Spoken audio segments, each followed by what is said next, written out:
Campaigners calling for Sherwood Forest to be saved from fracking have handed in a petition at Westminster.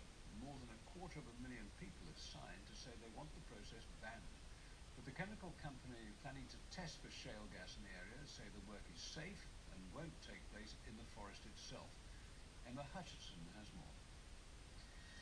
The 800-year-old major oak in Sherwood Forest, one of the most famous trees in the world and, according to legend, said to be the shelter for Robin Hood and his merry men.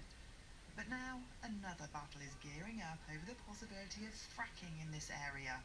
The process involves first testing to see how much gas is in the rocks underground, and then possibly drilling down to extract that shale gas.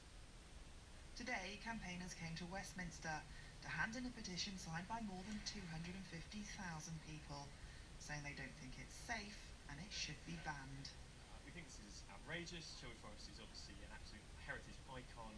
It's also a haven for wildlife, a site of special scientific interest. But also, we just don't think that fracking is necessary or it's dangerous for the climate, essentially. For Trish Forster, it's personal. She lives in a folly in the forest. Sometimes you've got to stand up for what's right, and our area has the most earthquakes in the country. We've been devastated by mining, and now this is happening. And not just Nottinghamshire. I think that Sherwood Forest is a global concern. It's our heritage. It's historic. To frack Sherwood Forest shows such a disrespect for everything. Today, INEOS, the company carrying out the testing, told ITV News the process is safe, regulated, and any drilling would be at least 500 metres from the major oak. We have a very tight regime in this country that handles many complex industries like our other businesses in chemicals every day, and we think that within that regime it's perfectly possible to do it properly, sensibly and responsibly in the landscape, and that's what we're going to seek to demonstrate.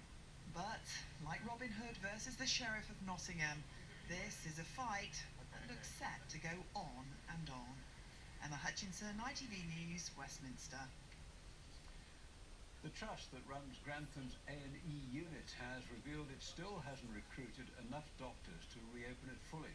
United Lincolnshire Hospitals Trust closed the unit overnight for 3 months in August